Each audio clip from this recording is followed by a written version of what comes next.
FEMSA, Pasteurizadora Rica y Consorcio Energético Punta Cana Macao presentan Perspectiva Económica con Magín Díaz. Bien, señores, con nosotros está Magín Díaz. Ayer hice referencia al informe del Banco Mundial. Las proyecciones de crecimiento son de 4 puntos por ciento para República Dominicana, eran en principio de 4.7, pero ya de enero están rebajadas. Entonces, ¿qué piensa de este informe del Banco Mundial? Bien, buenos días, aquí de vuelta. Sí, como tú dices, hay 3 organismos que uno debe darle seguimiento, que hacen proyecciones de la economía mundial. Cada uno lo hace al menos 2 veces al año, el Fondo Monetario, la OCDE y el Banco Mundial, que actualizó su pronóstico sobre todas las economías del mundo. La economía mundial no está en una recesión, eso está claro, pero sí está en un profundo proceso de desaceleración. Y el economista jefe del Banco Mundial, cuando presentó el informe, fue muy claro en decir que la estimación para este año de la economía mundial sería el menor crecimiento en los últimos 17 años, fuera de la crisis del COVID, de la crisis del 2008. Y que esta década, de los 2020, va camino a ser la de menor crecimiento de la economía mundial desde los años 60. O sea, la economía mundial está en un proceso de desaceleración pronunciada. El Banco Mundial ayer modificó su estimación para Estados Unidos en casi 1 punto porcentual, la bajó. O sea que hay un impacto fuerte de Trump. La economía, la zona euro casi no está creciendo y China está creciendo la mitad de lo que crecía hace unos años, entre 4 y 5%. Los organismos generalmente son conservadores.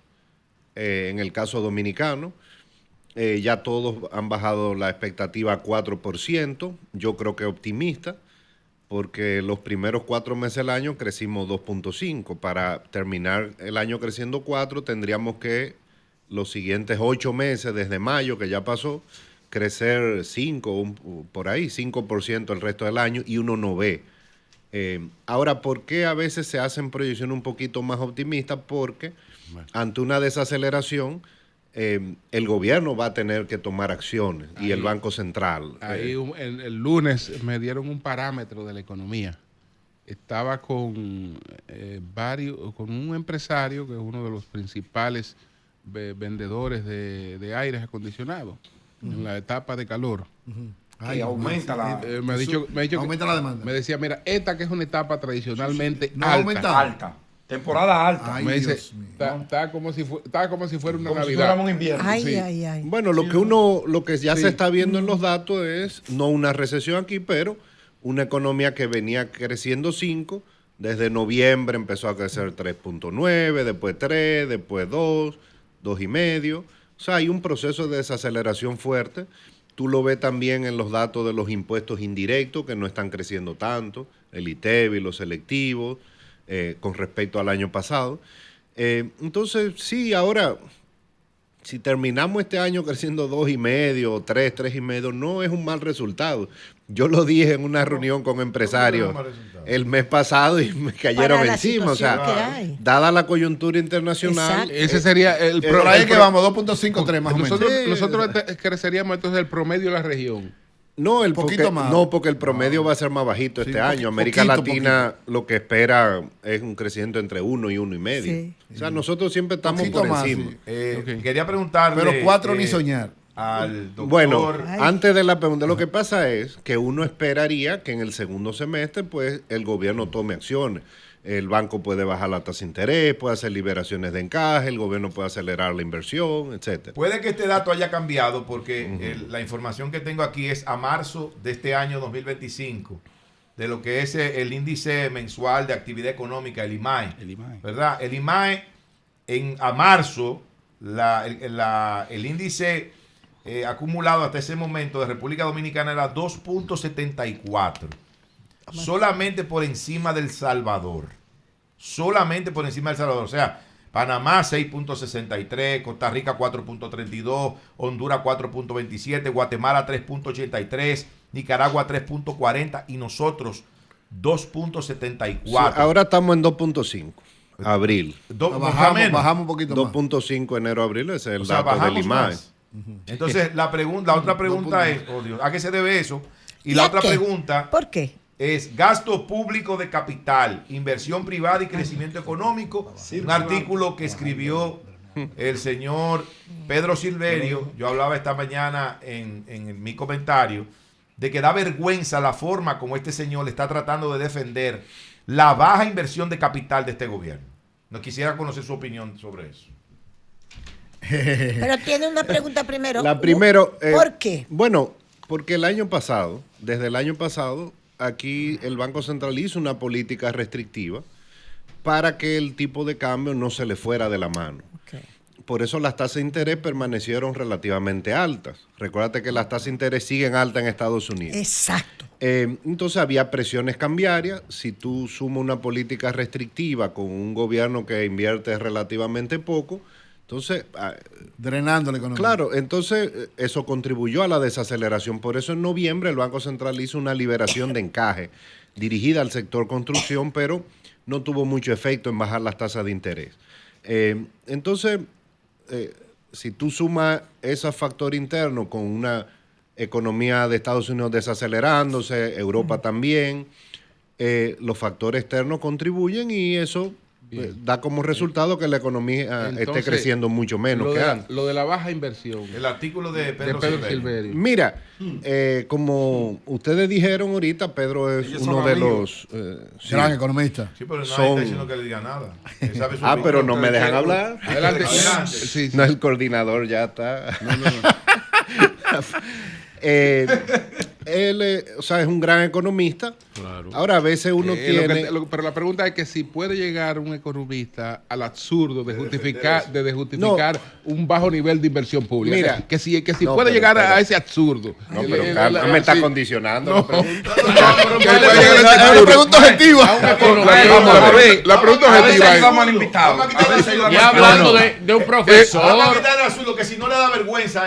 No, pero así no, porque imagino vaya a pelear con un colega. O más fácil, ¿es correcta esa defensa? No, tampoco. No, mira. Pero dejen que imaginar. Sí, claro que sí, no me quieren condicionar. Sí. Vamos a ver. Mira, la inversión pública de este gobierno va camino a ser la más baja desde el año 60. Esos son los datos. Yo creo que tiene un error el artículo porque dice que la inversión en los últimos 10 años ha sido 2.6 y se compara con 2.5. No. La inversión en los 10 años previo al COVID fue casi 4% del PIB promedio. Para justificar el artículo tuvo que mentir. Tuvo que alterar la data. No, porque a veces, por eso mira, yo hago ajustarlo. Tuvo que ajustar los datos. Exacto, ajustarlo a su criterio. Ni el coordinador deja hablar. No, mira, a veces. Qué vergüenza. Por ejemplo, yo hago mis propios datos. A veces, cuando tú eres tan buen economista, tú pones algún estudiante. Y yo creo que fue algún estudiante que ahí se equivocó. Yo me voy.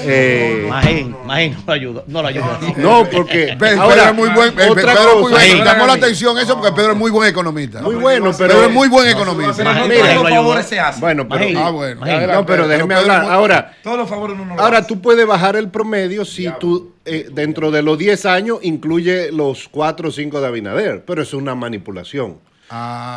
Yo creo, sí baja, es verdad. Yo creo que por la poca inversión que este gobierno no sabe comunicar la parte económica. Yo creo que se puede justificar una baja inversión y lo he dicho y me gané mucho gente que se molestó del PLD. Yo creo que el gobierno es macroeconómicamente responsable y para no aumentar más la deuda y el déficit ha tomado una decisión de no invertir. De invertir poco, de ajustar porque es más fácil. ¿Por qué? Porque aumentó mucho el gasto corriente. Ahora, defender que la inversión pública es baja. No, esta inversión pública baja la vamos a pagar en las próximas generaciones. O sea, no hay duda, lo estamos viendo en baja calidad. Ahora, el gobierno tiene que sentar a la sociedad y decirle tenemos que hacer un esfuerzo porque el gobierno no ha sido capaz de aumentar la presión fiscal, excepto pidiendo adelanto de impuestos, amnistía, lo cual no es sostenible. Aerodón, que es un adelanto de impuestos, y aún así la inversión es baja.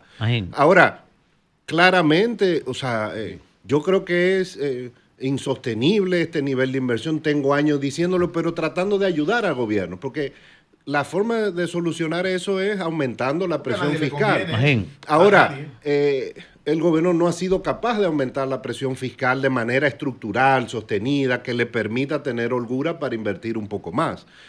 Ahora, decir que la inversión ahora es similar al promedio, eso está mal. Yo no lo hubiera hecho.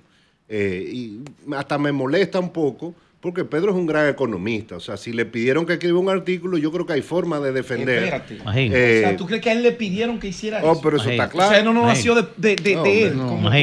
No, porque él es uno de los asesores principales de Luis. Ahora, él es uno de los principales. No, eso no es grave. Cuando uno está en el gobierno hay que defender, pero hay veces que es mejor. Él se está echando una cosa ahí. Que no le corresponde a riesgo su historia económica. No, profesional, claro. No. Él está tratando de tapar la realidad que vive el pueblo mexicano.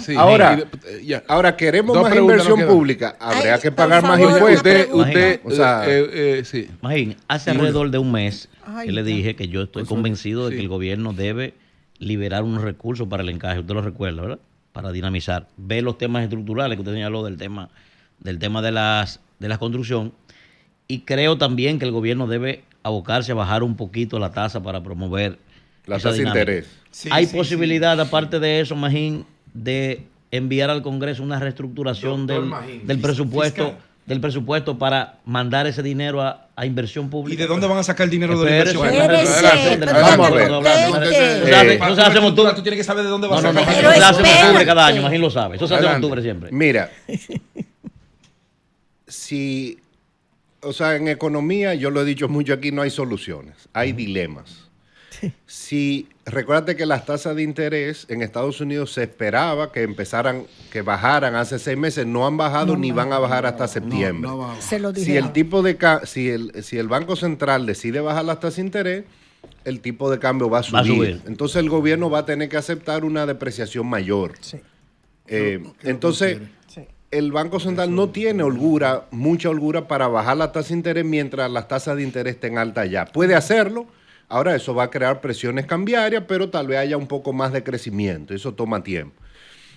Hay que ver, yo me imagino que el Ministerio de Hacienda está esperando el semestre, de acuerdo a cómo van las recaudaciones, de acuerdo a cómo van los subsidios, porque puede haber un ahorro por la disminución del precio del petróleo, para entonces redirigir dinero a la inversión pública. Ahora, otra opción es aumentar el déficit. Que cuando hay una recesión, eso es lo que te dice la teoría económica, cuando hay recesión y periodos malos, entonces tú aumentas el gasto. Yo creo que el nivel tan bajo de inversión pública amerita que se aumente el déficit porque el Banco Central no puede solo, para aumentar la inversión pública. Ahora, no vengamos después aquí a criticar que se aumentó el déficit, porque nada más necesitamos aumentar el déficit para aumentar la inversión pública, en vista de que el gasto corriente no va a bajar. Hoy sale la noticia, ya esto es macroeconomía, de que el oro ya está descartando al dólar. Eso es una tendencia peligrosa, ¿es verdad y es peligroso? No. El oro siempre ha sido refugio en tiempos de crisis, de incertidumbre. Estamos viviendo un nivel alto de incertidumbre, por eso el oro está tan alto. Exacto. Todo el mundo se está yendo, pero todavía le falta mucho para que el dólar sea desplazado. Ahora, poco a poco eso va a ir pasando, tal vez tome más décadas. O sea, la participación del dólar en el comercio ha ido bajando marginalmente, porque ya no hay la certidumbre que había antes. Entonces China se está preparando, se está preparando Rusia, pero eso no va a pasar en 2 o 3 años. Ahora, la pena es que el oro esté a $3,000 y la producción de oro aquí sea la mitad de lo que era en el 2019. Eso sí es un problema, porque hemos perdido miles de millones de dólares de exportaciones y de ingresos fiscales, y en parte se debe a la inacción del gobierno en materia regulatoria con la Barrick. Magín, tú has estado diciendo que en el caso de Estados Unidos, los intereses de la deuda se están comiendo el espacio fiscal posible allá. ¿Aquí también está sucediendo eso en la República Dominicana? Sí, eso está claro. Eso en Estados Unidos se dio por primera vez, creo que fue el año pasado, que los intereses de la deuda pasaron a ser más altos que el gasto en defensa. Y hay un artículo... Primera vez en los últimos tiempos. Primera vez. Y hay un artículo de un historiador famosísimo, Niall Ferguson, donde él demostró, o sea, tiene evidencia para las grandes potencias en los últimos 500 años que empieza su decadencia cuando el gasto de interés empieza a superar el gasto militar. Claro. Y la proyección es que en unos 10, 15 años, si no hace nada Estados Unidos, el gasto en interés se va a duplicar el gasto en defensa. Porque Estados Unidos tiene un problema de déficit. Ahora mismo es 6.5% del PIB, la deuda es 120%, pero Trump, que hizo toda su campaña diciendo que iba a bajar el déficit, el presupuesto que él mandó ahora aumenta el déficit y la deuda.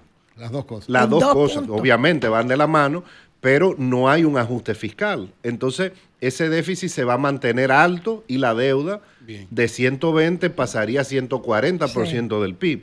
¿Qué implica eso? Eso es importante. No es que Estados Unidos va a haber una crisis, es que las tasas de interés van a ser altas. Y pues eso, Elon Musk tenía razón. Y eso, para nosotros es malo. Es lo que dice Elon Musk. Elon Musk tiene razón. Gracias, Magín. Muchas gracias. Muy bien, excelente. Muchas gracias. Gracias, Magín. Gracias, Magín. Cambio fuera.